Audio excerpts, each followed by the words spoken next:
Looks like it says the meeting is being live streamed.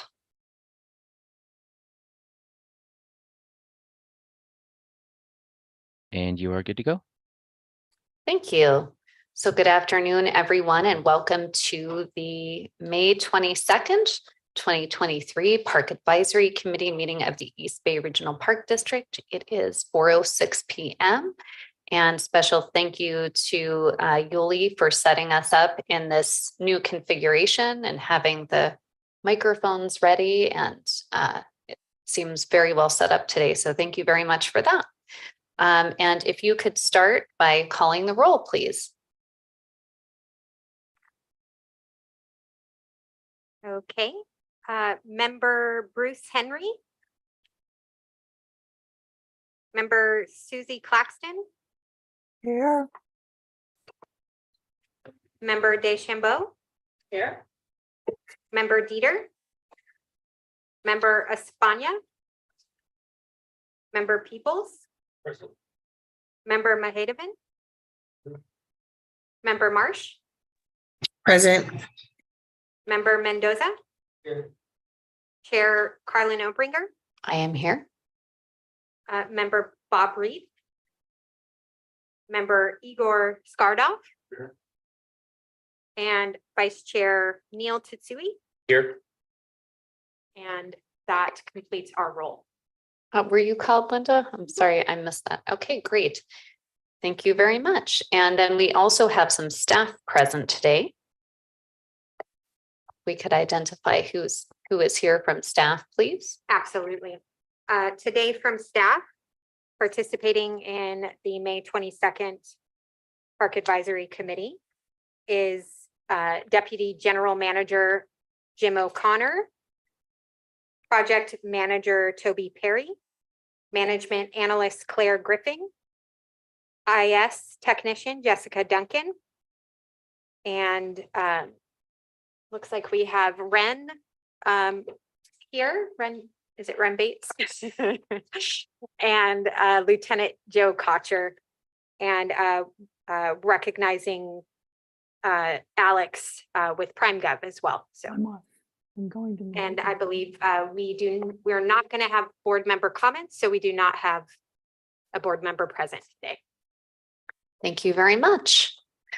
So just an announcement, today's meeting is being held pursuant to the Brown Act. The East Bay Regional Park District intends to hold meetings through a hybrid platform of in-person and remote attendance to allow members of the public to participate via remote attendance through the Park District's virtual platform Zoom.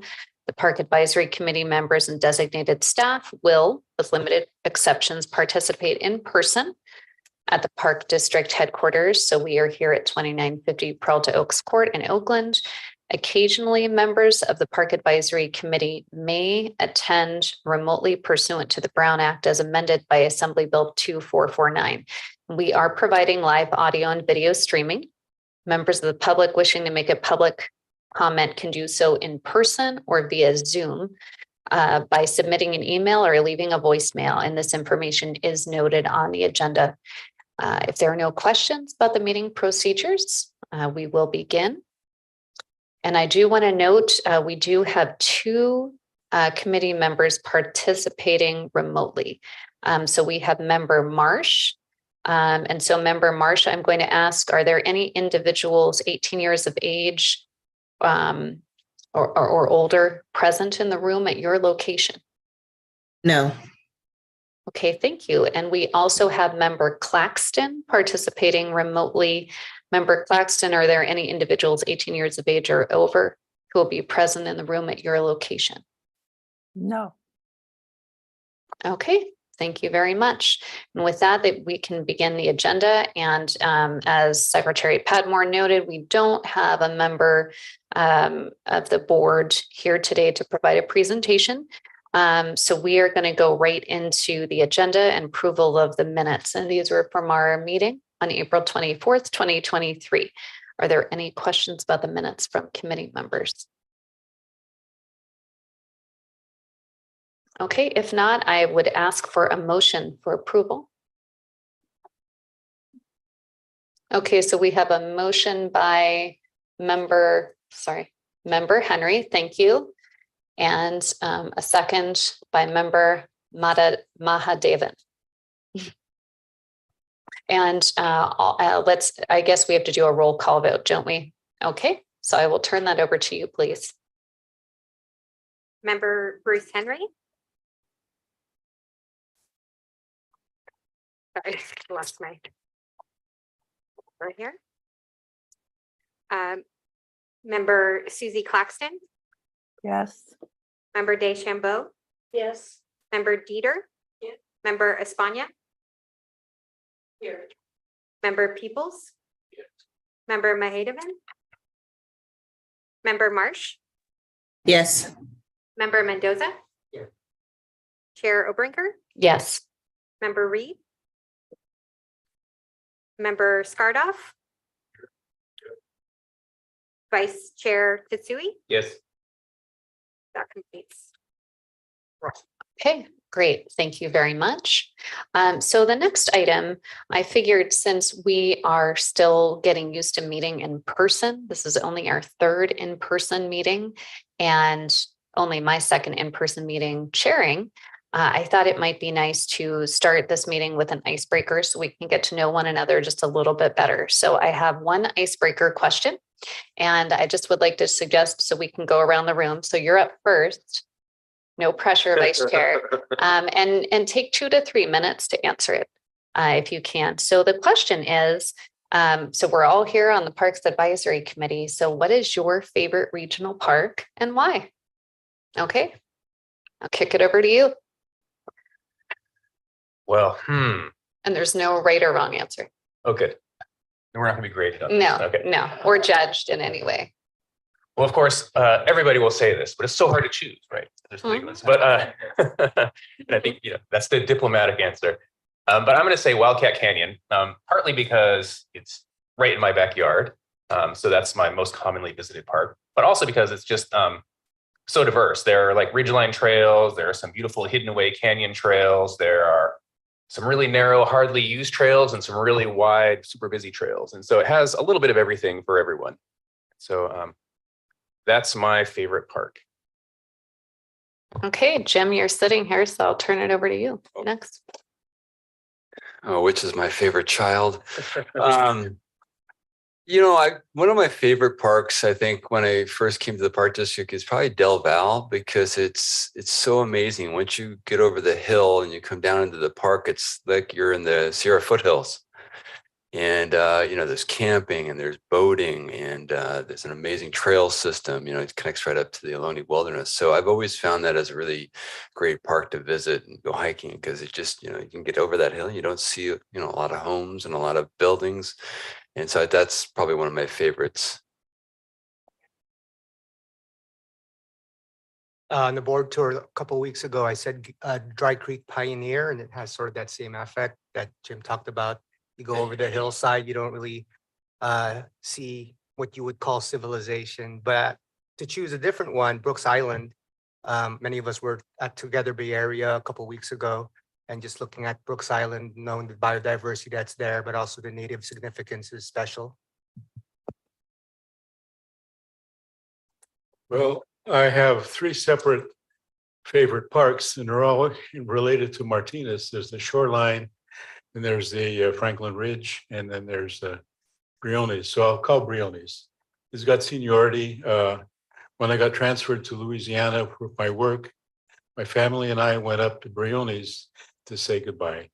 And then when we came back 10 years later, we went up to Briones to say hello again.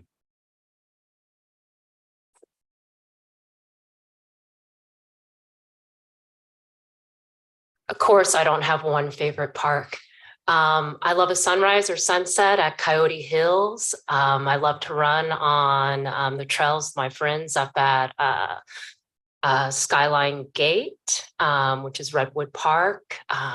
My favorite new trail is once you get your Ohlone Wilderness permit. I recently went up to Rose Peak, and my most memorable park is where I became a cross-country runner, and that's at Garin Park. I have a bunch more favorites, but I think that would be more than 3 minutes.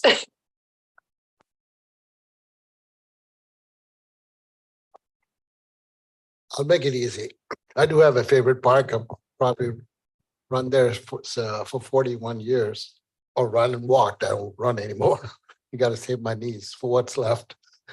But have training for a couple of marathons, half marathons in Dilda. I think I ran every trail available within easy reach of Lake Chabot. So, and it's a great place for me to relieve stress. Has been, you go out there and depending on the time of the year, you see white pelicans, even a swan or two, geese on become year. The Canada geese is now residents there. You see a lot of them, ducks and what have you. So it's a lot of fun, and we've done most of those trails. So that's my favorite part. Well, there were others there. I'm being relatively new to the area. We've just been here for 6 years now. I'm not familiar with all the parks, although I have spent a lot of time looking at the maps and whatnot, trying to understand them. We live in San Ramon, and I have to say that the one park, if I had to choose one, would be Las Trampas, more from the fact that you can drive out of the city, and in a matter of minutes, you're up in the valley there, in the canyon, and it's like you're 1,000 miles away from the urban area. And with the vistas that you get even from the roadway there, it is a totally beautiful area.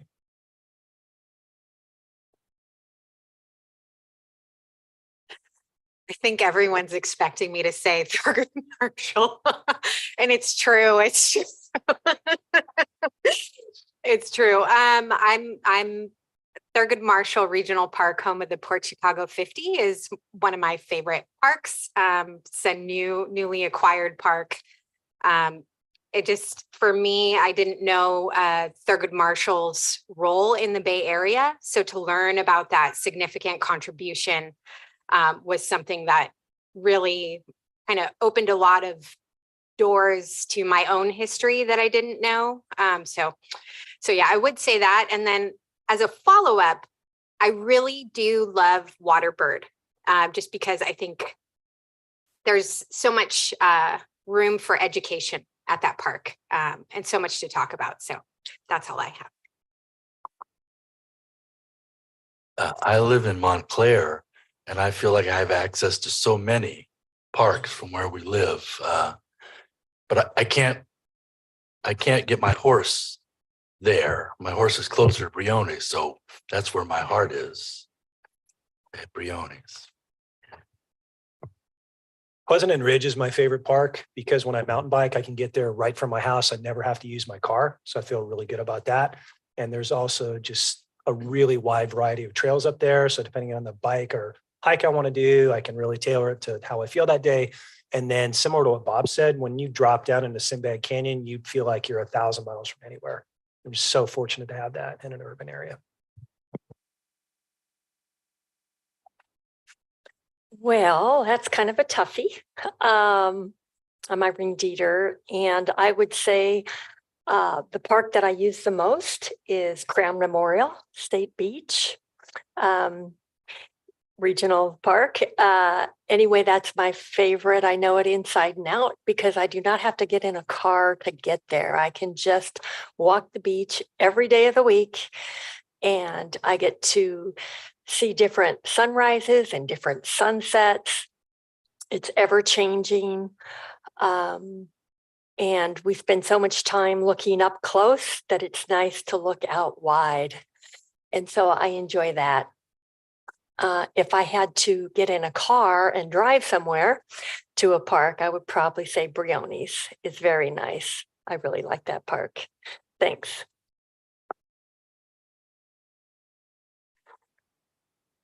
Well, I think my allegiance changed a couple times. I've been a huge fan of Redwood or Reinhardt Redwood. That was the first East Bay Regional Park I visited when I came here. And I just love the shaded denseness in the middle of a summer where you can actually go. It just is an amazing park to still be able to hike in the middle of August and September. And I also loved the dog friendliness of it. For 12 years, I led hikes the first Sunday of the month for the Sierra Club, a canine hike in that park. So that has a special place for me and made friends when I moved up to the Bay Area. But the second dozen years, I fell in love with Del Val for probably a very different reason. A lot of people in this room probably don't know that Del Val hosted a music festival for 20 years, the 2-Day Town Festival. And I went there for 12 years, and it was a great partnership we had with the East Bay Regional Park District. And they'd open it up and we'd have music and multifamilies and hikes and tours with Doc Hale. Unfortunately, we lost that sort of relationship with East Bay Park. So 2-Day Town is no more. Couldn't come up with an agreement that worked for both parties. So I guess I'm looking for my third allegiance for the next 12 years.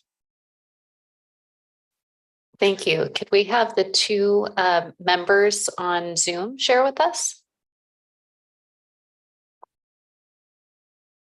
Could I have Yuli read mine? I have laryngitis. Can you hear me? Can So it says, hi, this is Susie Claxton with laryngitis.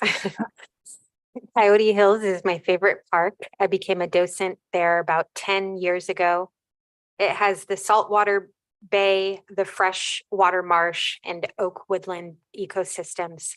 As Luana said, you can see sunrise and sunset on the low horizon.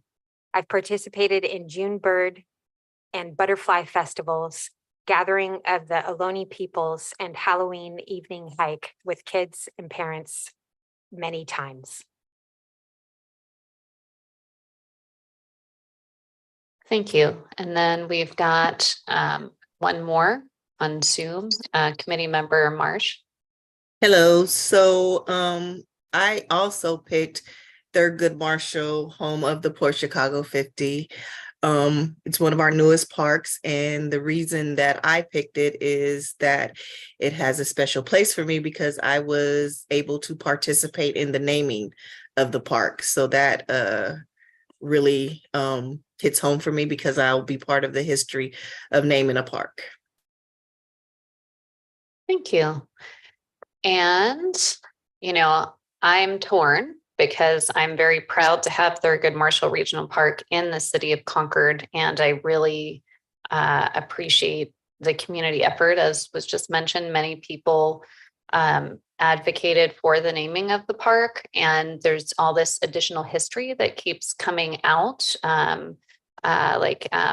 Mr. Belafonte and his connection with the Port Chicago 50 and his advocacy, for example, that we just keep learning. So for that reason, that would be tied with my other favorite park, which nobody has mentioned yet, but the Temescal Recreation Area. And I mention that because it'll be 17 years in October, if we make it, that my husband and I got married at the Temescal Beach House. So I have a very special place in my heart for that. And I guess the third place is Tilden because he proposed to me at Tilden.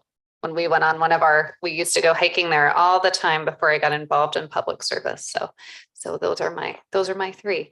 Well, thank you everybody for participating in this. Hopefully we've learned a little bit about each other, and we've heard a variety of parks and a variety of reasons, because some people like to go mountain biking, some people like to go running, some people are really interested in the historical aspect, some people like to get away from it all.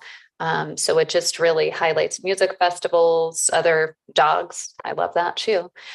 So all the different ways that the park district and the parks contribute to our lives. So thank you. All right, next on our agenda, we've got public comment, and this is for items not on the agenda. And so that public comment's welcome at this time. We're asking speakers to limit themselves to 3 minutes. And I don't see anyone who is not a member of the public or part of a later presentation present. So Madam Secretary, could you please let us know if there is someone online who wishes to make public comment? I will let you know. At the time, for the time being, it doesn't appear we have any members of the public. So. Okay, thank you. So we will close the general public comment, and maybe folks will want to make public comment on a presentation item. So we have 2 presentation items this evening. So the first is going to be an update on streaming and software services for public meetings. So we'll get an update on that. And it looks like we have our presenter coming forward. If you'd please introduce yourself. Hi, yes, thank you. Good afternoon. I'm Claire Griffing. I'm a management analyst in the general manager's office. I'm going to pull up my presentation real quick.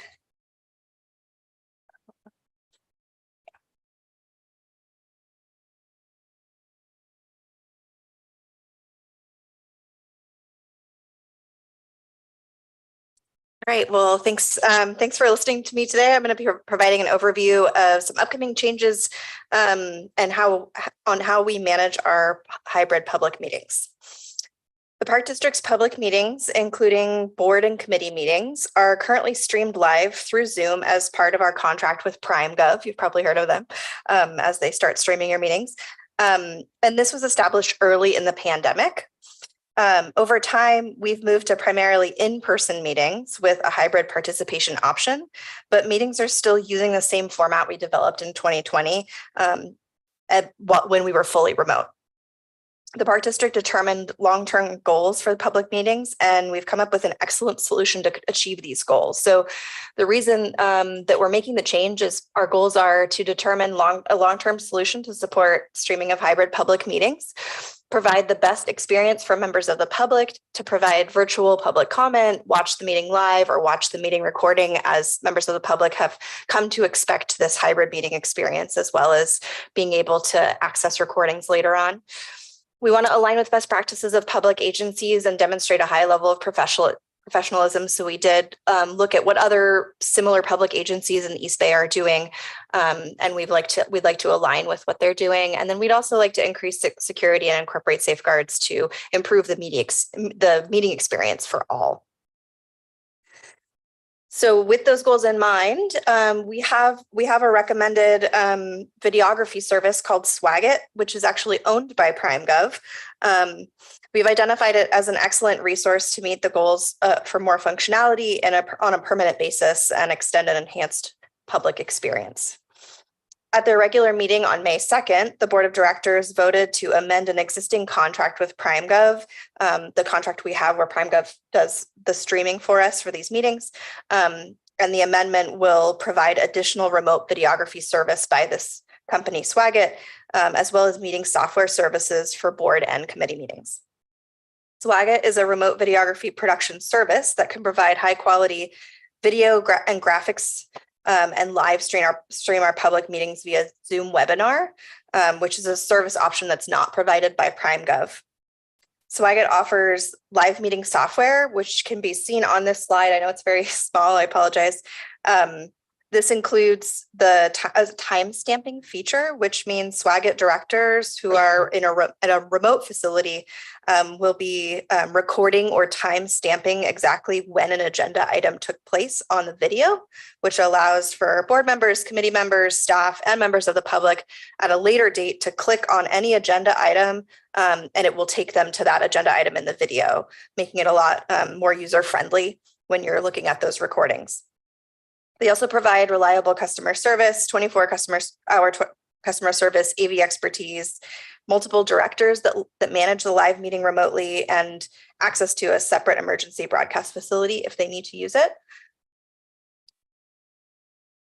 And one big change that we're suggesting, aligned with the best practices we've seen from other public agencies, is to utilize the Zoom webinar platform instead of the meeting platform that you're using right now. Hopefully it won't look too different to you, but I'll just share a little bit about the differences between the two. So Zoom meetings are usually utilized for small internal meetings where there are only known participants, and collaboration isn't necessary for all the participants. So you think small internal meeting, for instance. And in our review of other public agencies meetings, we've seen that they all utilize the Zoom webinar platform, as it's designed for meetings where there are unknown members, for instance, members of the public that haven't registered beforehand, who are not active participants in the main portion of the meeting. In a Zoom webinar, members of the public would join as an attendee and can view and listen to the meeting live, but their video would not be shown. as a security measure, but they can be allowed to speak by the clerk or recording secretary during the public comment period. So they still have an opportunity to participate in the meeting, but it provides this extra level of security and also reduces the amount of potential unintentional or intentional disruptions that happen sometimes with a lot of people on a Zoom meeting. Any committee members, staff members, consultants participating remotely would join the meeting as a panelist and would still be able to interact in the same way they can at a regular Zoom meeting. So as an example, as your meeting today, you have 2 remote participants, they would still be able to provide the same sort of interaction that they're providing now with a slightly different service. So as an example, Foster City across the bay, they have a contract with Swagit, and this is an example of what their Swagit videography looks like. There's our recommendation is actually to put 4 cameras around the room, and then the remote directors can zoom in. I think for the PAC, because your setup is a little bit different, they'll have access to those different views, which will be helpful, but they probably won't be able to zoom in on everyone who's speaking all the time because it may be hard for them to determine that. But there is an opportunity to have graphics like you see here that can say, this is the PAC meeting, this is the date. It can actually say which agenda item you're on. So if someone comes in to view a meeting remotely late, they'll know where you are. And we can have our logo and branding, et cetera. So there's definitely a lot more functionality with that approach. And they can also zoom in on the podium for a public speaker or for a staff presenter. They can actually zoom in the camera over there looking this way. So we think it provides a lot more functionality. And for those of you who can't attend a meeting, if you want to watch it afterwards, it's going to be a better user experience for you as well. So our implementation schedule, we are in the process of amending the contract now. That will happen likely by the end of the week. And we anticipate equipment installation in July or August, probably closer to early August, which means we're going to train staff on the new Zoom webinar platform. Some of them have experience with it, but want to make sure we have time for training and then go live for our public meetings, probably at the end of August, early September timeframe. And we don't anticipate major changes for you all, except that you'll be using the Zoom webinar platform if you're participating remotely, and then you'll have a lot of added functionality to view a time-stamped board or committee meeting on our website.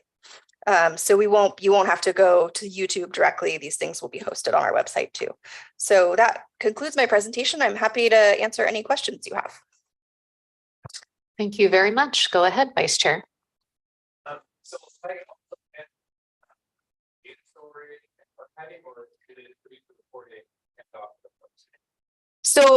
So they are hosted from a viewer perspective. They're hosted on our website, but they're actually hosted on Swagit's website. So in that case, yes, they will handle a portion of the archiving, but there is a desire for us to have a backup version ourselves internally. The cost of the hardware is I believe $54,000 for the hardware. That's a one-time cost for cameras, encoders, et cetera, that they'll have to install. The annual service contract is $33,000 for what we're getting. And just for context, right now, the annual service contract for PrimeGov just for the streaming is $19,000. So not a significant increase in cost compared to the service we'll be getting. Other questions? Yes, Member Dieter. Yes, I'm glad to hear that the public will be able to click on the certain agenda item to watch that particular part of the meeting. What I'm wondering about is before meetings, if a board member or any person from an advisory committee, if they're interested in, say, item 3 on the agenda, can they click on there and see the staff report on the actual website? Yeah, so we actually have that service now where you can click on it and see the staff report. But yes, and this will be connected to that.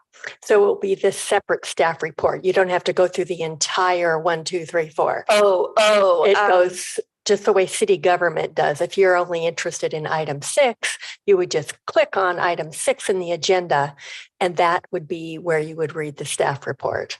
So unfortunately, this isn't changing our staff report format for the online agenda. We're continuing. So you still That'll have be to the go same. through all the pages to find where it is. Yes. Okay, well, I would like to suggest if there's a way that you could change that to make it easier, that would be great. We can certainly discuss how to make it easier to access the staff reports you're looking for online. And you reminded me as well, something I didn't share was there's another feature a service that we're subscribing to called Sound Search, which is a little bit like timestamping, but you can, after a meeting, go in and search any keyword. So say you're talking about mountain bikes, you search mountain bikes and it'll take you to exactly the places in the video where that was discussed, which is a great feature if you're, particularly for members of the public who are interested in a specific topic. So That's great. Yes, Member Deschambault. I just love technology. I feel like the Jetsons, and I think about how far we've come, and thank you for this because it really does help with public participation. I have a personal question, being a board member, like the screen up there right now shows who's in the room and who's in the webinar. Would that increase our opportunity for board members to be remote? When we're ill, or I'm asking because I just got over COVID for the second time, despite all the vaccinations and all the precautions. I just feel like that's here to stay. And if someone's got the sniffles, I'd rather board members stay home than get dinged for missing meetings. That's one question. And this may have nothing to do with this. But the other one thing I find when I attend city council meetings, that the webinar, I don't know if anyone can do this, but if I attend a meeting, I have no way of knowing as a member of the public, like right now, if nobody's there or if 70 people are in the room. And I don't know if that can be changed, if you can actually see who else. I know for protection and reasons and you don't want everyone's face and popping up, but can you tell when you're in a meeting if it's like super attended by a community organization? Are you there speaking on your own? Because it kind of changes for me how I approach, how I talk. Am I just talking to one person or 70 people in the room? And with the webinar, Zoom webinars that I've seen, and is that an option that we could adjust? So you're talking specifically about seeing who is participating remotely? Yeah. Okay, so for you in the room now, there's a way to do that by showing the screen. There'll be a participants panel. Actually, I think there is one here, but similarly on a Zoom webinar, you have a participants panel. So if that's of interest for you to see, you could put that up on the screen to say like who's attending this meeting. So since you don't see their boxes, you could see a list of those folks. So that's one way to address it. And if you're remote, A member of the public can do that too? I don't believe that they can see the full participant list, but I think that there is a setting where they can see how many participants there are. On YouTube, you can see how many people are watching. But I think that there is, that's a question about settings for the webinar. If you want, how much data access you want the public to have in terms of seeing who's participating in the meeting. But I think that there's a way to at least say, there's 50 participants in this meeting right now or something, give them that information. Does it change our ability to participate remotely? Your participation in person is a legal requirement. The AB 2449. So that's a policy and it's a state policy. So this technology doesn't address that at all. It does, make it easier if you miss a meeting to be able to see the recording later, and it'll be a better quality recording, but it won't affect your requirements to be in person. So, and there are rules, in terms of there is more flexibility in the sense that there has to be a majority of the body has to be in this room participating. But if there are specific reasons why you can participate remotely. And one of those is, I don't remember them all off the top of my head, but one is illness. So you could utilize that if you're recovering from COVID or someone's recovering from COVID. And I believe that we're limited to 2 meetings a year participating remotely. And again, this is per AB 2449. Yes. Couple of questions.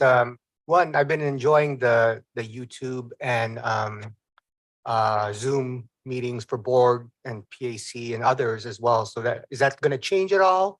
And then second question is, you had mentioned that there's an ability to search certain terms in the staff report, and hopefully there's a way that that is rolled out to the public with public information. Because no, I just had a railroad enthusiast ask me a couple of weeks ago, how do we find out about the contractors at Ardenwood and also the steam trains in Tilden and what the current thing is. So I couldn't really point him out to a website or anything. So I just told him to go to the to the board meeting reports, and you have to look for it. And it seems like be a really good option for the public to be able to do that moving into the future. Yeah, so your first question about YouTube, the plan is that we will no longer be streaming our meetings directly to YouTube, but the functionality won't change, and that they'll just be streaming on our website instead, hosted by Swagit. So you can still access them live or after the fact. So you'll still be able to have that, and then it'll just be an enhanced experience. And the sound search is specifically for video, not for staff reports.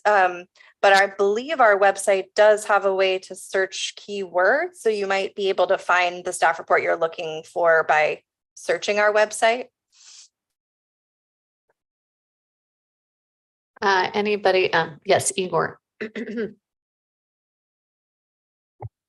Thank you for the presentation. It looks like you're taking a lot of things into account to try to solidify everything and provide a little more control. My own experience recently has been several meetings that have been managed, I guess you'd say, by these owls, Yeah. And it seems to me that technology works pretty well. And one of the things that does do is it goes and shows you the picture of whoever's speaking, kind of magically, I think. But anyway, I was wondering, how would you compare this with what is offered from these owl users? Yeah, the owls. Just if those of you who don't know, the owl is a camera that is automatic, and it'll follow a voice in the room, and so that's a really great option for folks who have videographers on staff or someone who can stream that. Unfortunately, we don't have that. We don't have that service in-house. A lot of municipalities do, because they have a cable channel, for instance, and so they have someone on contract. So we were looking for someone to contract with to do this work, and we think Swagit's the best fit. They'll have cameras around the room, and instead of the owl where it's following the voice, we'll have directors, as they call them, remotely, who actually will be humans who are zooming in on folks who are speaking at the time. So not quite exactly the same experience, but in some ways I think that's an enhanced experience, because they can do other things like add the current agenda item, or add the person, add the name or title of the person who's speaking, and utilize 4 different cameras to decide which angle fits best. But it's sort of the same idea as the owl in terms of having an enhanced video experience for folks who are watching the meeting. Thank you. Do we have any questions from our 2 committee members participating online? I don't have any questions. Thank you. Great. And I know that committee member Claxton can't talk very well. No, thanks. Okay, it sounds like no. Okay. All right. And let me ask, are there any members of the public who would like to make a public comment? We don't have anyone in the room, at least not that I'm aware of. So, okay, well, thank you so much for the presentation. We appreciate it and look forward to this new technology coming online. Great, thank you.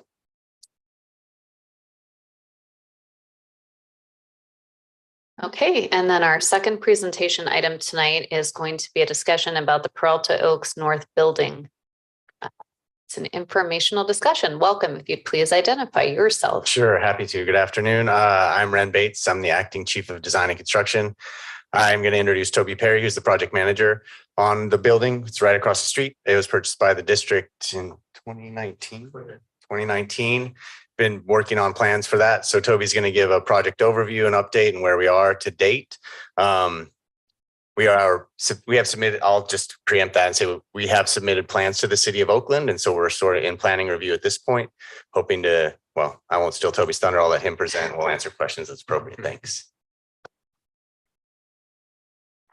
Thanks, Ren. Yeah, my name is Toby Perry. I'm the project manager at Design and Construction Department, and bear with me while I bring up the presentation.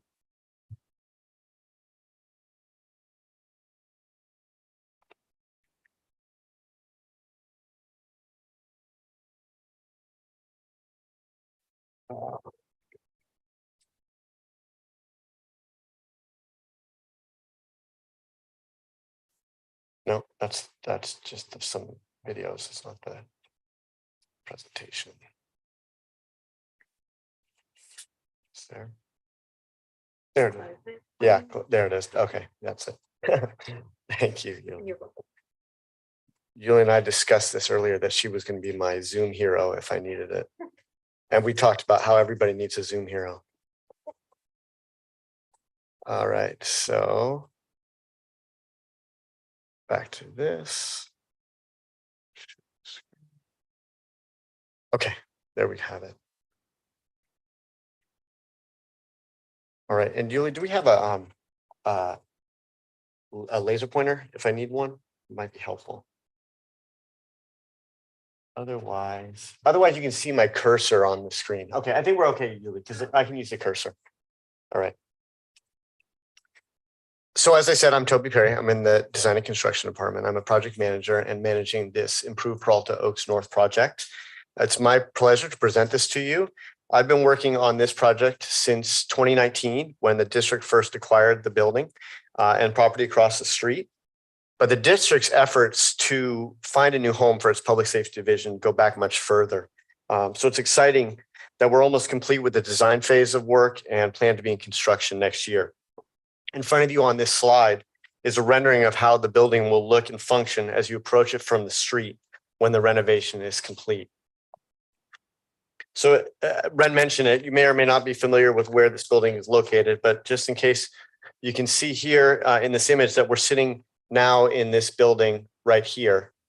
And across the street is the project site. This is 2955 Peralta Oaks Court. As background, the Park District's Public Safety Division prides itself on providing a full complement of safety, service, and stewardship. The East Bay Regional Park District is one of a few park districts in the nation that have its own sworn police officers. Our officers patrol a vast parkland system, and they also provide law enforcement services and mutual aid assistance for nearly 40 cities in the East Bay. The Public Safety Division, which includes police, fire, and lifeguard services, is staffed by up to approximately 500 personnel during peak summer season, including 161 full-time employees, 75 of which are sworn police officers. Our fire department provides emergency services, including fire suppression, search and rescue, fuels management, and emergency medical care. And our lifeguard services are critical to provide public safety at our recreational swim areas. As I just mentioned, the desire for a new facility goes back as far as 2006, when we first started to assess our space needs for Park District, for the Public Safety Division. And not only is our current facility inadequate from a space needs standpoint, it also falls below many of the current code requirements for an essential services building, and it's an aging Cold War facility. The district first started its search for a new building back in 2009. And when this property across the street here went on the market in 2019, the district decided to jump in and purchase it. From this image, you can also see why the acquisition of this building made so much sense for the district, as we really intend to create a campus feel between the two buildings. So since 2019, we've been hard at work at developing the building to meet the district's needs. We started by identifying a building program. This program was based on needs, not wants, of the Public Safety Division and current and future staffing, and is also based on industry best practices for public safety programming. In keeping with our environmental ethic, we determined that this building would be built to LEED Gold standards. And we also identified that this new building across the street would be the public facing building for the district. And as such includes a new boardroom. Following the development of the building program, we moved into conceptual and schematic design, which staff and departments went on which floors within the building, how much square footage of space would be going to each function.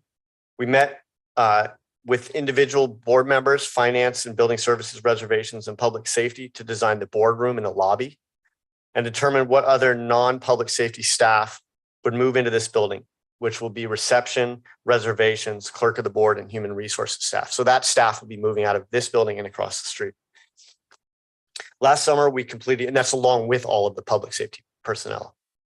Last summer, we completed design development, which provided further detailed design and building functions. In November, we held 2 public meetings and the public response at both meetings was positive. The architects then finalized the 65% construction documents that were submitted to the city of Oakland back in December and are currently still under review. So at this point, I will quickly walk you through each of the kind of the floors, the 4 floors of the building.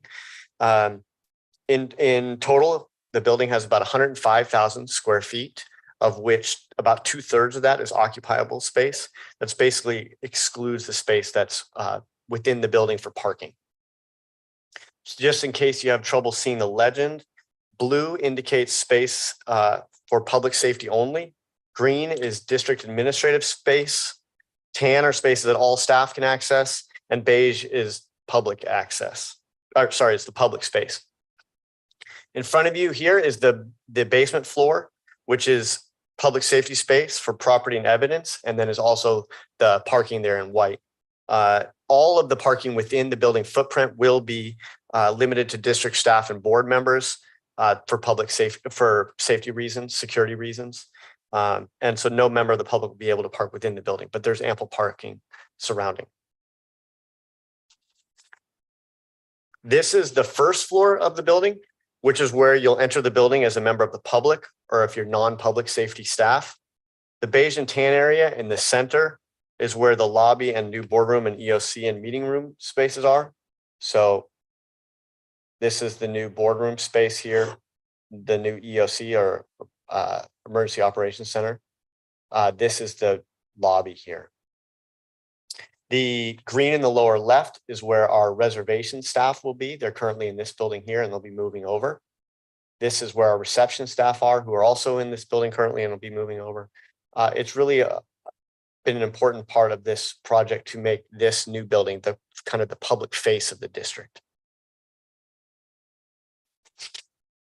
And then all of the green here in the back half of the building, this is where our closed session room is, which is the meeting room kind of right directly behind me. And then this is where our HR staff will be and our clerk of the board staff. Now moving up to the second level, you can see it's almost entirely blue for public safety. The one area in tan in the lower left corner is the all district lunchroom, where staff from that building can eat their lunch, as well as staff from this building here. And it provides a nice opportunity for administrative staff to interact with our public safety division staff. And then out front from there here in this area is a nice terrace, and that will be open to all staff as well. It probably goes without saying, but we work really closely with public safety on the layout and design for this floor and the floor above. So this is the third level, which is the top level of the building. This is level 3. And again, it's almost entirely devoted to space for public safety, with the only exception being an all staff fitness room in the tan color. All the public safety staff will have their own lockers that are separate though from changing rooms and restrooms that other staff will have access to. So if you bear with me here for a moment, I'm going to attempt to kind of give you a sense for, we have some renderings that can give you a flavor for what this building will look like when you enter into it. And I'll attempt to not make you dizzy as I kind of pan around.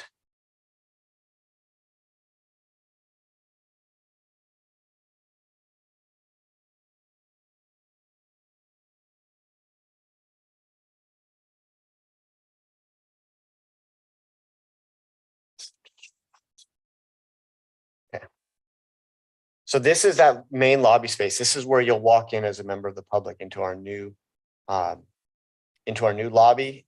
Straight ahead there is the boardroom.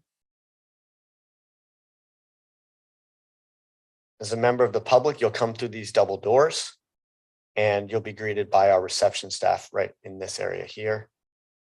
There is a giant ficus in this building, which in this image, I'll show you another image where the ficus isn't blocking the view in this rendering, but the reservation staff is just on the side there. Here's a better view. This is showing the boardroom with the walls to the back wall to the boardroom will be entirely openable. One of the real nice features that we're designing for this building is to kind of create some indoor-outdoor space. So the entire lobby front entrance here, this entire wall open to the outside can be opened all the way.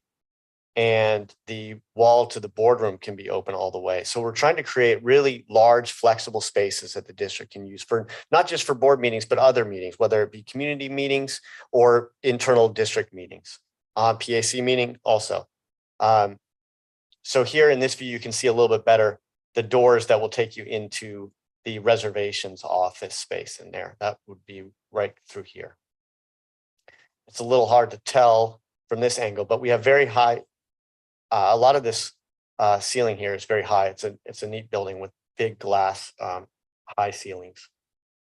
And then lastly, I'll share with you just that this is kind of the future build out of the new boardroom here.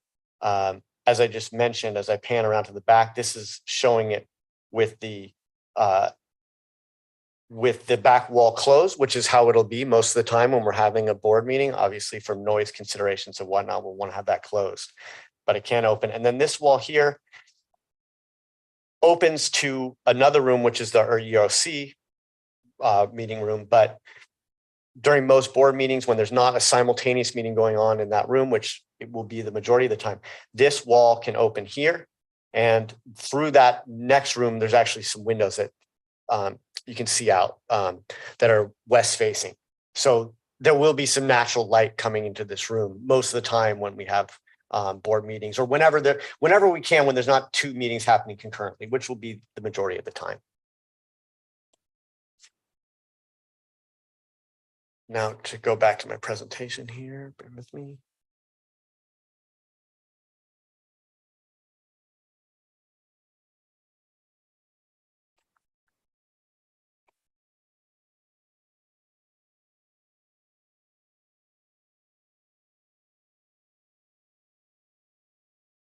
Okay, here we go.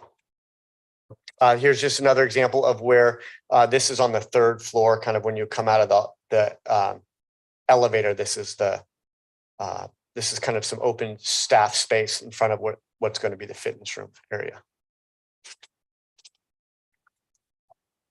Regarding our current estimated schedule, our current schedule has us going out to bid on this project in November. But that is contingent on getting plan comments and construction permits back from the city of Oakland in time to do that. And then we would award a construction contract in early 2024 in January and begin construction in March of next year. We expect about 18 months for construction and then a few months for completing building commissioning and bringing in the furniture, fixtures and equipment and installing it such that staff can move in early 2026. I did mention that we had a couple of neighborhood meetings back in November of last year. One was virtual in the evening where we provided a short presentation about the project and then gave public safety an opportunity to introduce themselves. We hosted an in-person open house on the weekend where we allowed the public to come inside the lobby space of the building and gave them opportunity to meet with public safety staff. This is our estimated project cost. This is the project cost based on the design development phase of design. We've estimated project costs at the conclusion of each phase of design. So programmatic, schematic, and then design development. And the costs have stayed consistent in each phase and have come down incrementally. also want to just emphasize that we've continued to look at opportunities for cost savings at each phase. So the project costs shown in this slide incorporate that kind of value engineering. That's the presentation. So welcome your questions and comments. Yeah. Thank you very much for your presentation. Member Henry. So a few questions, and thank you for the presentation. It looks really exciting. How much is the total space increasing with the two buildings versus what we have today? You know, and I'll introduce Lieutenant Kotzer, who also, you're better able to say exactly, it's considerably more space than they have currently. But I don't know the exact square footage of your existing facility. Do you not have that? But it's for the whole thing though, right? Because it's not just public safety, it's staff and all kinds of other stuff, right? Correct. So it's all of the public safety division that's currently at Chabot will be moving in here. And I guess I should caveat that when I say there's 500, up to 500 employees, that's including like a seasonal lifeguards who are not working. You're not going to be working directly out of the building. The folks working out of the building are those full-time employees. So it's the full-time public safety division staff. And then it's the human resources clerk of the board, those individuals. Are we getting rid of any space or no?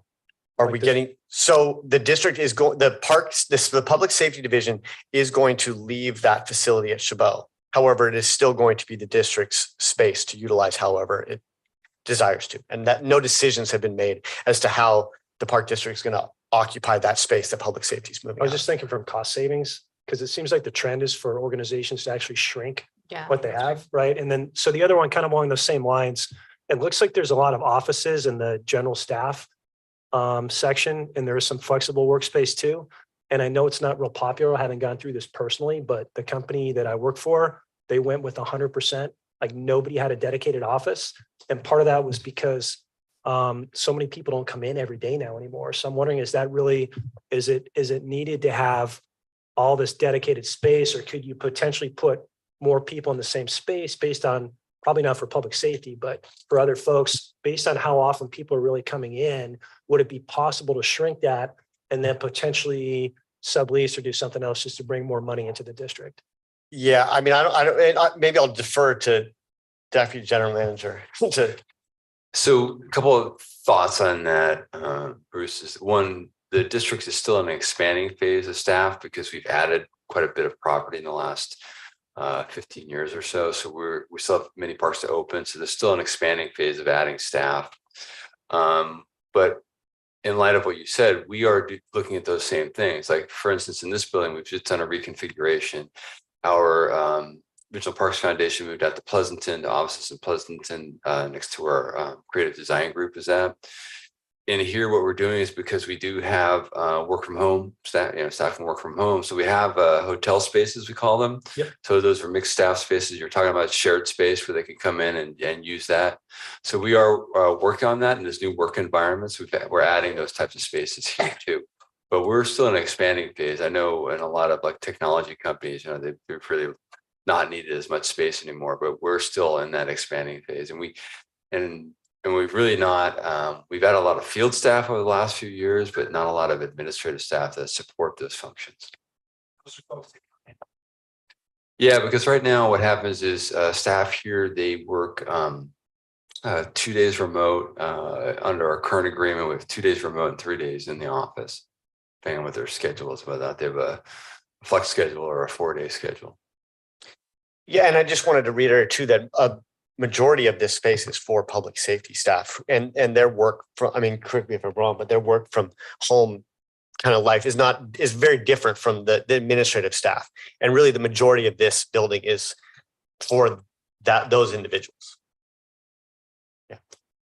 Thank you. Other questions? Yeah. Yes, Vice Chair. I saw on level 2, there's a lot of white space that you didn't. I saw on level 2, there's a lot of white space they didn't mention. Is that also parking? Yeah, the white. So I should have said that, but yeah, all of the white. There is interior parking on every level of this building that would be utilized by staff and then board members as well. And as part of the LEED certification, are those set aside as EV charging stations or EV ready? There will be EV charging stations and EV ready locations throughout the interior parking, the exterior parking. There will be significant EV capabilities, Great, EV thank charging you. capabilities. Committee member Dieter. Yeah, thank you for the presentation. It's hard for me to grasp what was before. So 3 floors are going to be going for public safety. I'm not sure what they had before, but am I correct that you say that HR for administrative offices there? I'm not sure what's going to stay here in this building. And also you said there's community meeting space in the new building. And will that be available for rent for groups that would like to, say the League of Women Voters or whoever group that wants to host? Would the Park District be willing to rent space? So I'll speak to what I'm capable of speaking to, which is really around the intent to make the space useful for the types of things you're just describing. I think that there's another question as to, the district is going to have to figure out how it's going to make its spaces available, but it's certainly designed with that intent and will be available. Yeah. Should the district kind of work through that. And who's going to stay in this building? How many staff do we have in here in this building? No, it's like, yeah, I mean, the majority of the staff that are in this building are going to stay in this building. It's really, we have all of our acquisition, stewardship, and development staff. We have Operations. finance, facilities management staff. So, And you said that the PAC would be meeting in a room outside of the board room. Like right now, we meet in where the board meets. The PAC would meet in a different location? no, I mean, the space will be there. I like some of those details haven't been worked out, but again, the space is, the boardroom will function the same there as it does here. And then there'll be an additional meeting room next door to that. Often we have needs for multiple meetings at the same time. And that's something that it's hard here. In this building, we don't have that space. So there will be an opportunity to have meetings going concurrently. That's not to say that there will be always. Okay, any questions from the remote folks? Then I'll come back to the room. I just want to see. No questions. Okay, thank you. Okay, member Peoples. Yeah, I with the shifting of people around and whatnot, are there going to be future costs to modify this building, modify the buildings at Shabbat or elsewhere where people have moved out? I'd expect that as we make changes to this building, that there could be. So the cost of this is more than 85 million, in other words. This is the cost here is solely for the work that's being done to that building, correct? Yeah.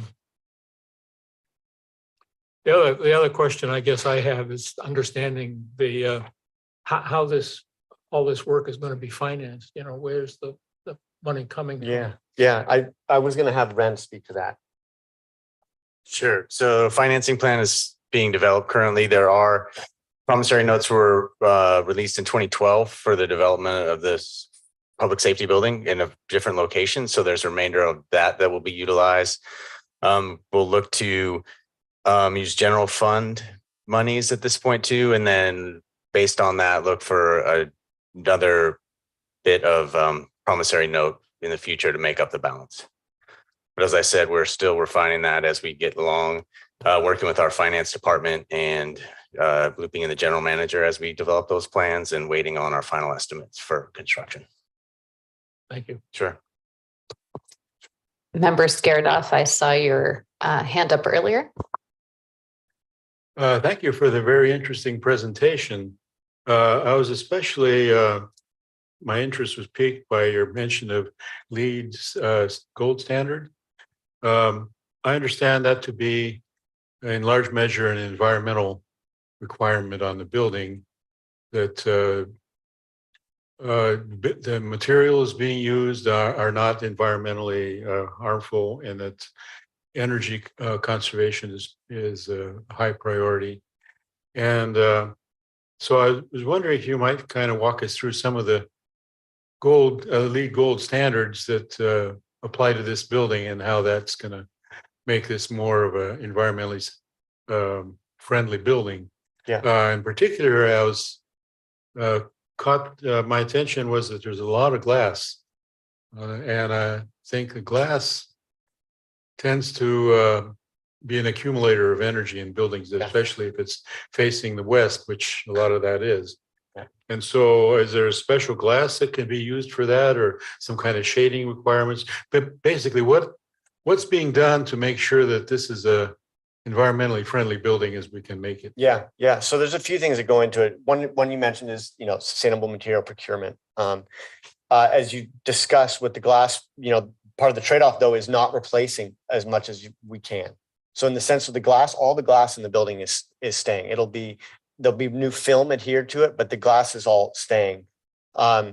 Regarding most of that glass, you actually see all of the glass. And, as you step out today after the meeting, if as you look at that building across the street, you'll see that most of the glass is in the front. It's this atrium space. It's the high ceilings. That is actually unconditioned space.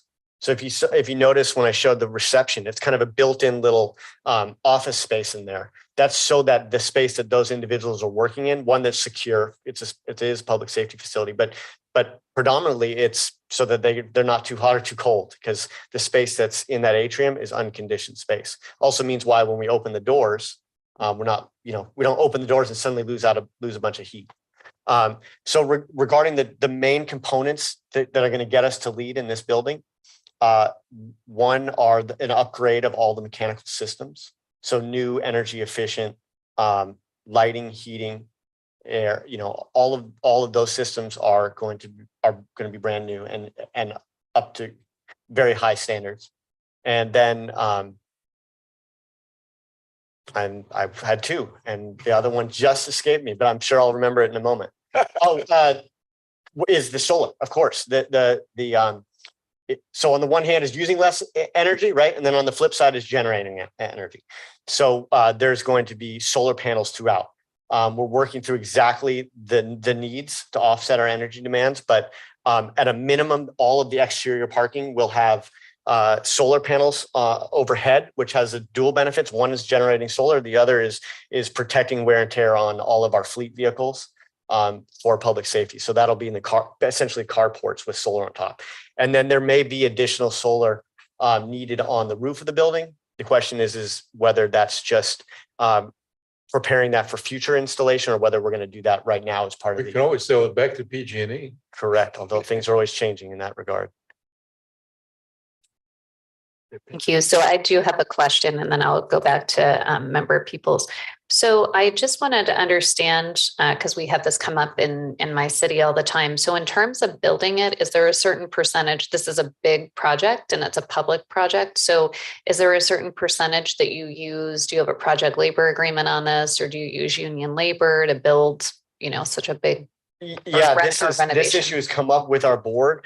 They are very interested in the PLA, public labor agreement, the details of which we need to work out in advance of going out to bid on that. So we know there's interest in doing it. And so that's, working with our board, our GM and our legal team to kind of figure out how that'll work. Thank you. And then member Peoples. I just wanted to follow up on the glass and whatnot. One of the interesting things is happening, I think, and it's probably going to be a lot sooner than realized, but we're going to get solar panels that are basically, you can have 75% of the light coming through it. So the more glass you have, the better off you're going to be in a building in the future. Thank you. Go ahead. I saw your hand. I'm sorry. Oh. What is the current PLA for the park district, and what are the percentage set asides on it? That is something I don't have the answer. Ren? There's not an existing one overarching. We get into a PLA on project by project basis, and those are set up on on an individual project basis. So I've heard it expressed from the board that they're interested in project labor agreements. So based on that, as project by project, I think this one is looking into that, as Toby mentioned. That's a policy decision that'll have to come, and then we will have to figure out the terms of that agreement and then apply it to the construction. So you've said it's like project by project, but has there been any general goals that as far as on the different projects? The most recent one we did was the Encinal Beach, and I don't remember exactly what it was on in terms of the percentages you're asking about. We completed that in 2021, 22, and that was our most recent one that had construction project that had a project labor agreement on it. I can find out more specifics and get that back to you if you're interested. And are those with the Alameda the Alameda Building Trades Council? Yes, that's correct. Okay. For that one, it The was. Alameda County. Yeah, well, we are in 2 counties, and so that one was in Alameda County. Costa Yeah, as exactly. well. Yes. Well, I will be connecting with my board member on this. Yes. Committee member Mendoza. Thank you for that wonderful presentation. I think the aesthetic beauty of the artist rendering was just really lovely. And also, I don't know if you all saw the arch light that was around, just sort of denoting a really democratic way of doing these kinds of meetings, which I think is the intent with this boardroom as well. So just building that into the building. I actually had a chance of being at the Mid-Penn Open Space new building they had, and they had some really wonderful aesthetic things that were built into the actual construction. For example, the steps that the public can take to the second floor has in each step the elevation of a specific particular park that they have. Like, for example, 0 feet would be for Palo Alto Baylands and Ravenswood, and the second one all the way to Mount Amanam. So not to say that we would copy that, but something to that effect is interpretive and recreation being consulted, or exhibit design to be able to bake that into the construction. And then I have a second question, which I'll let you answer this one, Toby, and then I'll go to the second one. Yeah, so we are working with our creative design group and public affairs team on the general subject of how do we build some of this stuff into the project. So we are all ears to any kind of suggestions that group and team has for this building. We also are recognizing that there is a timeline for getting into construction. And so what we at a minimum want to make sure is that we don't do anything from a design and construction standpoint that precludes certain opportunities, with the recognition that certainly it may not be that everything gets put into the initial build, but that there's opportunities for this kind of thing to happen in the building in the future. Yeah, if that's okay. With the public safety moving to this location, I'm wondering if in many communities across the US, an emphasis in the change of policing to community policing has been a desire of many communities. So I'm wondering if that has been baked into the sort of the plan, and say, for example, having a space for social workers, mental health counselors, so that it can be more, the work that the public safety and public affairs has been doing to really elevate the good work that's been happening with the community, if that is sort of in mind when having this space for public safety here. I can say, and I might give you a chance to add to this. I'll just say quickly, though, that one of the main design intent for the lobby space is the recognition that we are not we're not building a police station. We're we're a park district, and yes, we have we have our park police, but there's a whole range of reasons why a member public is coming to talk with us or our public safety folks, and to make sure that what they're met with when they arrive is a public space that feels welcoming, feels inviting, feels like a park district facility, and so all of that is considered in that kind of design space. Is there anything you want to add?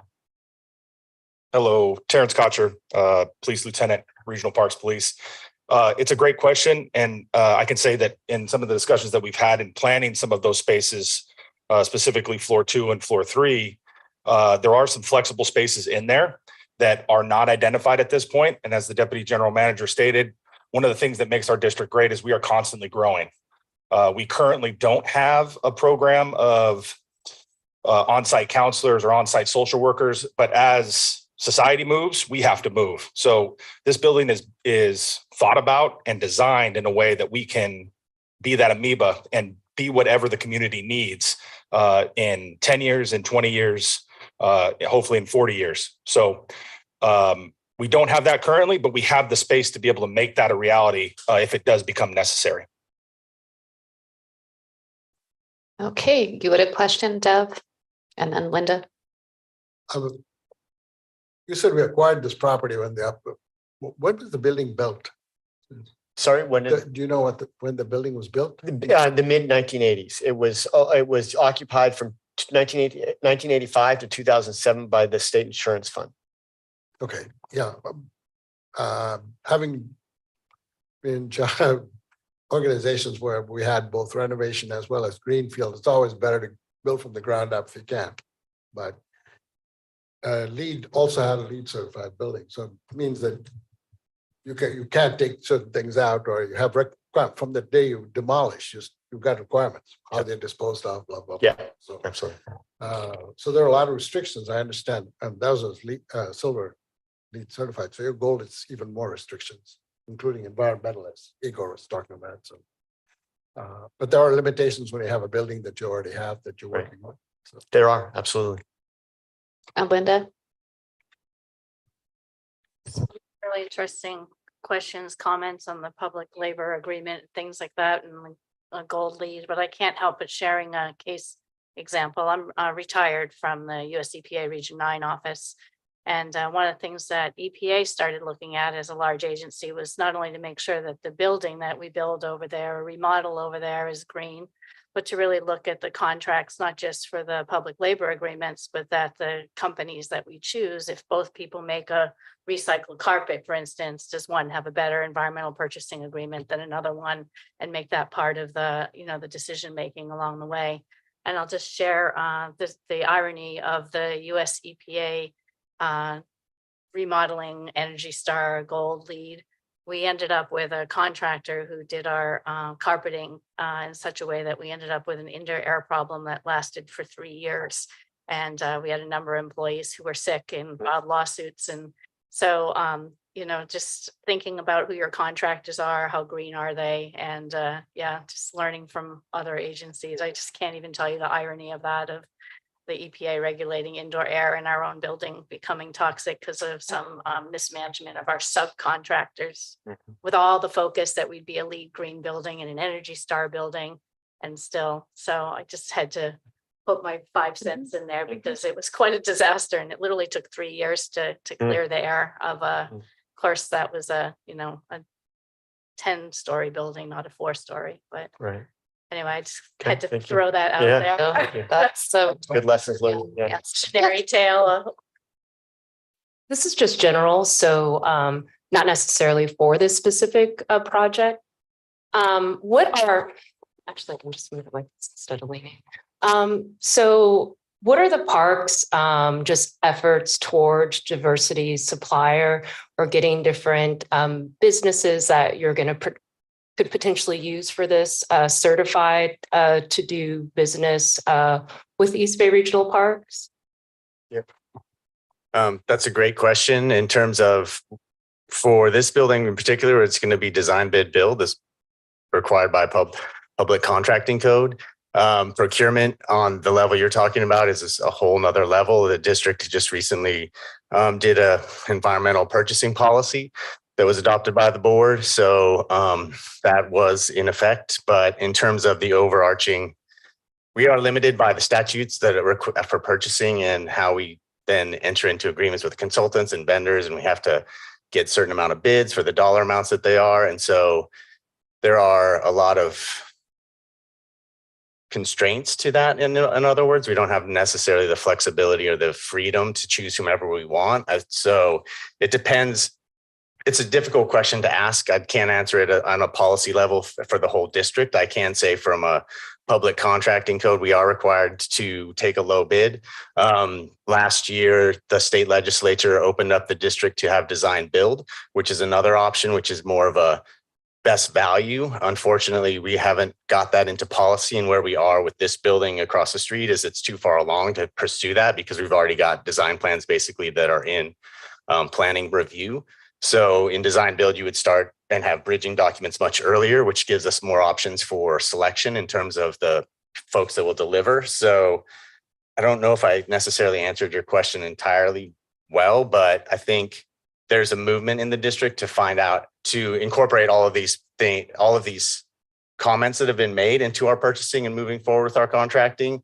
It's going to take a little bit of time, but I do hear the questions, and I think we're operating in our constraints as best as we can in terms of these. We're constantly learning on our projects, to the point of the EPA also suffering from similar situations where we can't always control some of our subcontractors. We're trying to find out ways to tighten up our contract documents so that we can then have enforceable measures in our contract, so that we can say when a sub doesn't perform to what we're in agreement with our contractor for, then we can hold them responsible for that. But that again is it's a challenge in a public bid contract. I mean, when we build stuff, it's challenging in publicly bid, low bid projects. It was a different question. It was just certifying different businesses. You have different, as far as different goals, and they just have to meet those goals to be certified. So that means they could potentially bid on a project. It's not being awarded a bid. It's just having more people who are qualified, being ready to be able to engage in the bidding process when it comes up for bidding. So that's kind of the part I was speaking about. Sure, fair enough. So we've done pre-qualifications for some of our contractors. We've had mixed success with that. So yeah, we've done that on several of our projects in terms of seeing or putting out a pre-qualification, getting responses, and then finding that we don't necessarily have people that meet every qualification that we'd ideally want. So we're working on that. And then in general, for what you in all the other kind of contracts and vendors, we don't really have a procurement department here at the district. And so it's up to each individual department to figure out how they're going to do procurement for their vendors and or other contracts. Did that? Yeah. These are really thoughtful questions. Thank you, everybody. Anyone else? Yes, Igor. This might be more of a question for Jim. I would really prefer to ask of a board member, but kind of following up on Luana's point, my question is, does the East Bay Regional Park District have a policy regarding dealing with minority businesses or disadvantaged communities, or is there anything in the overall structure of the organization that kind of affirms that stance? Yeah, it's a good question. So the answer to that is that the district is an evolving agency. Under our new general manager, we're actually going to have a diversity officer, a manager specifically looking at issues of diversity, whether it's employment or issues such as contracting. So all of that, I think, is evolving in the organization. So General Manager Landreth created this position in the current budget.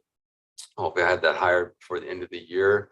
And I think that's going to help us having somebody who really focuses on diversity issues at different levels of the organization. So I think that's going to be really important going forward. But at this point, the answer is no. But I think that's going to be something that's going to evolve over time. Source Conservation District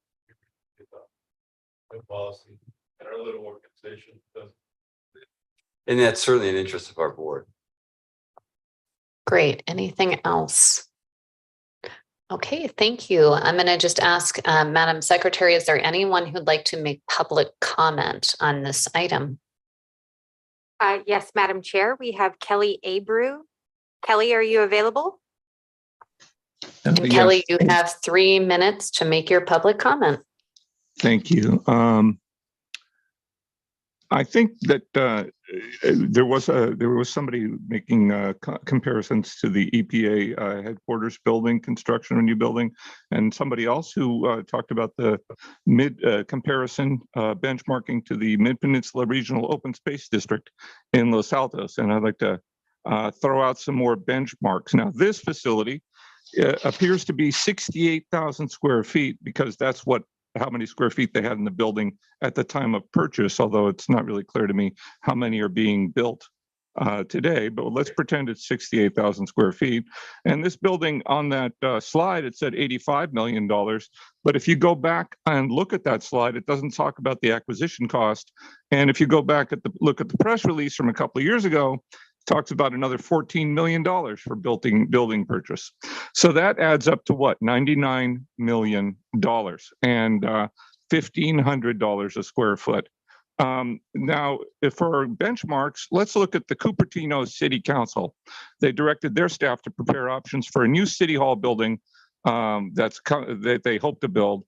It would be 80,000 square feet and included a flexible event space with a hosting capacity of up to 500 people for $72 million, and that's $900 a square foot.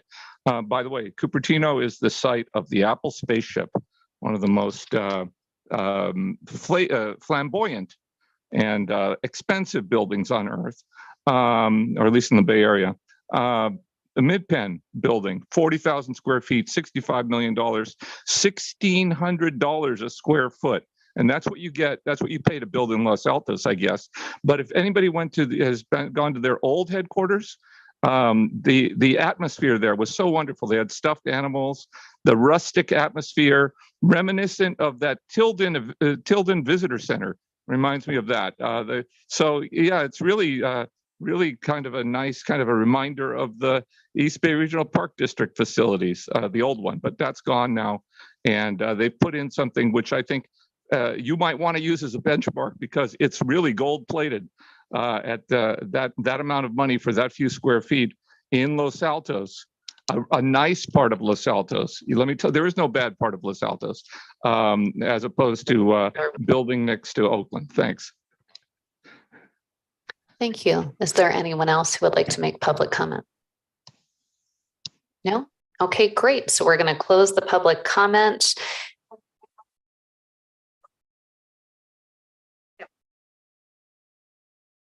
We're good. Okay, thank you. So we're going to close the public comment and bring this agenda item to a close. So thank you very much. I didn't know there could be so much interest in a building. I was very interested in that. So thank you. Okay, so moving on to item number 6, we have staff comments from Jim O'Connor, Deputy General Manager. The one that I think is really exciting, and I'm not sure if all of you heard of this, but because of the amazing amount of water we have in the state, at least for 1 year, the State Water Project, we're allowed to purchase additional water that hasn't been available in the past. And so our incredible staff have worked with Zone 7, and we're pumping water from the Arroyo del Val into Shadow Cliffs. And we're hoping by the second week of June to be full and functional, including swimming and fishing and all those things we've had there traditionally. So that to me is some of the most exciting news that we have coming out of this winter. So still dealing with all that damage from winter, but this is a good silver lining to all that. So just wanted to announce that. That is great news, although none of our water rates are going down. So at least we have lots. Yes, it is. Well, yes, not really funny, but ironic. Yes. So next item, we've got PAC member comments. So just want to go around the room and see if there is anything folks would like to share. I will start with you if you've got something. No? Okay. Francis, no? Okay. Igor, I'm sure you have something to share. Report that okay, I think I've used up all my 3 minutes messing with this microphone. And I just wanted to report that Saturday, with the participation of East Bay Regional Parks and lots of others, we've had a shoreline festival in Crockett, California, right under the bridges, pretty much on a site that has been years in being cleaned up and restored from basically a public nuisance to become a community park. We're about maybe 2/3 of the way to that goal. Right now, it's safe, but it's still basically just a gravel lot. Lots of vendors. East Bay Parks was there, of course, and great success and a real plus for the community of Crockett. That's great. Committee member Espana, do you have anything? You don't have to. You're invited to if you do. No, I don't. So I don't want to pressure anybody. You're passing? Okay. How about we see, are folks online? Do they have our committee members online? I have just one question. I know they had an event at Los Vaqueros this weekend and they had trails and different things like that. I'm wondering how many committee members got a chance to go. I talked to a friend of mine who's on the water board and she said she didn't see as many people as she would had hoped. So I'm just wondering, how do we market more of getting people out to events like that? I have to say I didn't know about the event. So did anyone attend? And I was out of town, so no. Okay, well, it sounds like that is a good topic. Yes, did you want to answer that? Yes, I know that Government and Legislative Affairs is currently working on communication between PAC members just regarding events. If y'all would like to share events or invite other PAC members, we're still looking at ways to kind of communicate that with other members of Park District staff as well. So it's in the works. We really want to help support y'all's events. So thank you. And I do remember an email going out. I think it was from you encouraging us. So I have to dig that up. I don't know if others saw that. It was a few weeks ago, right? So you're trying to create like a system for information sharing. exactly. Yeah. So that should support, I think, just for example, I think member Skardoff had an event in Martinez and wanted to share. And so this would be the perfect opportunity. And let's say member Dieter has an event going on in Alameda and would like, to invite everyone. This would be the perfect opportunity to share those kind of events. And also for our own personal staff to share events with you, like maybe board tours or things like that. So it's a work in progress. Got it. Thank you. Did you think of something? Okay. Why don't we continue going around the room and then we'll come back to you. Go ahead. No? Do you have something? Yes, it's not really an announcement of anything. I just wanted to remind the Park District that at the last meeting, we asked that the agendas clearly state whether it's informational or action. And I noticed that this one just has presentations. It might be a little confusing for the public because most everything has a presentation. So in the future, I think our agendas should clearly state whether or not we will be voting on something. Thanks. Thank you. And I had talked with Eric about that. And so I think that's in the works as well. And Yoli's nodding her head. Yes, I was just going to comment. We're working on it. It's just our team is in DC right now, so but it is something that's pending. Yes, so we can avoid confusion in the future. And just for the record, we were not supposed to take action last time, and we didn't. So that's good that we didn't because it was not agendized. So just FYI, do you have something, Linda? No. Okay, I will go back to you. I was just at a event yesterday in Peninsula Open Space Land in San Mateo, where we had Jose Gonzalez, founder of Latino Outdoors, moderate a panel with Justice Outside, Kim Moore Bailey, as well as James Mills, who is part of the Joy Trip Project. He's highlighting a lot of the work that's happening by Black Americans, like Buffalo Soldiers, like the Christmas Tree, and Betty Reed Soskin, the oldest park ranger that just retired about a year ago. So it was a wonderful panel called Joy and Justice in the Outdoors. And it reminded me of something that the East Bay Park Regional Park District is doing next week for Black Birders Week. I encourage you all to go to the many programs that the Interpretive and Recreation staff has, that the East Bay Black Employees Collective has been shouting out. and really, just uplift all of the Black Americans that are ornithologists and birders, bird enthusiasts out there. And Yuli, I think you might have sent something out to us at some point. I did. Yes. And I hopefully if you check your minutes, I'm trying to make minutes a little bit more fun. I know member Deschambeau had a really good book recommendation, and I was like, I'm going to throw that in the minutes. But yes, so the registration is in the minutes. So if you go there, you should be able to, but I can also just send out an email just with the registration if that's helpful. Okay, great. Thank you. And just a reminder that during Black Birders Week, there's an event in each of the 7 wards. So there may be one close to you too, instead of having to travel too far. Great point. Yes. Did you think of something? Yeah, as long as we're talking about events and whatnot that are coming up, I just wanted to point out to everybody, if you hadn't heard about it, but this weekend on Sunday and Monday, City of San Ramon is having its annual Art and Wind Festival down at the city center by the City Hall and the community center down there on Al Costa Boulevard. Thank you. Yes. Sorry, I just wanted to add that supervising naturalist Pia Loft and Felicia Walker just provided an incredible presentation to the board. I was very impressed, and I'll be glad to share that with you all. But it was a very good presentation. I believe they won an award, and they're in the operations department. So very proud of them. Wow. Okay, well, thank you, everybody.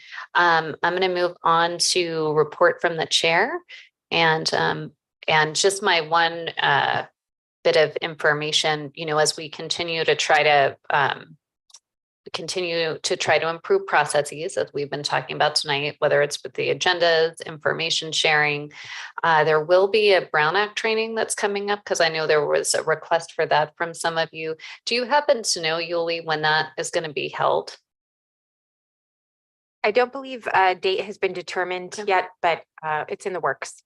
Okay, thank you. And that'll be good for everybody to be able to participate.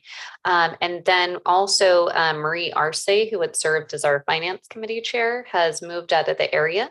So we are looking for someone else. So if you are interested, and I hope somebody in this room or online is, please let me know. And we'd like to figure that out before the next meeting. So that's it from the report for the chair. Did you have something related to that? Well, you mentioned the Brown Act, but it stimulated the thought to me, which I had a question about, is that are we required to file the Form 700? Yes. Yes. And I don't know what the process and the timing on that is. I haven't heard anything about it. So it was due, I thought we have to. Do we have to for this group? Board members do, committee members, I don't believe. You know what? I have to fill out so many of them that I just think I have to do for this. That now that I think about it, I have not ever had to fill out one for this group. That's one of my joys when I retired. That's why you joined. No more. Could you just confirm, Yuli? Because because for example, we're subject to the Brown Act for the the procedures of this meeting. So Well, I'm like you. I've had to fill them out also, and I expected to get asked to fill one out. you wanted to fill out another one. And I'm not looking forward to it, but I also don't want to be caught up short. It could be because this is an advisory body that we don't have to. That's what I'm thinking, because all the other bodies on which I serve, there's some kind of decision making something. So let's keep our fingers crossed that you did not open Pandora's box.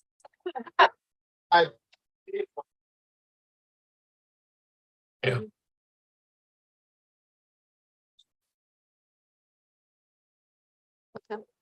Okay, we'll confirm that. Don't want to get caught up short because we haven't done it. Yeah.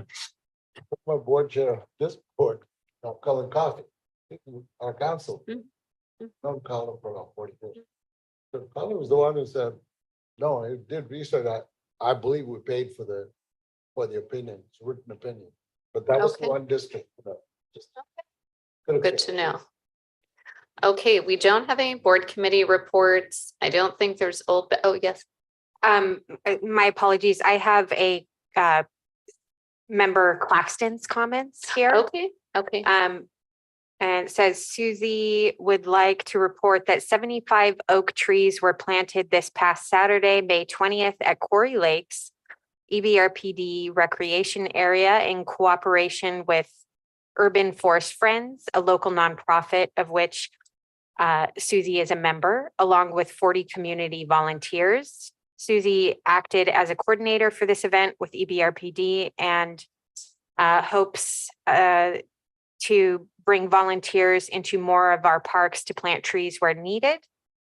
We have lost so many and will lose more due to disease and climate change. Kudos to Craig Barlift, Quarry Lakes gardener, for prepping the planting site and putting in drip irrigation to help the young trees for the first 2 to 3 years until they are established. No worries if not. Sorry, that's to me. Okay, well, that's great. Thank you, Member Claxton, for planting those trees. I agree. The more we can plant, the better. Okay, no old business, new business, not that I'm aware of. And so at the special request of committee member Peoples, we are going to adjourn at 5:47 p.m. So you didn't have to leave early. Thank you.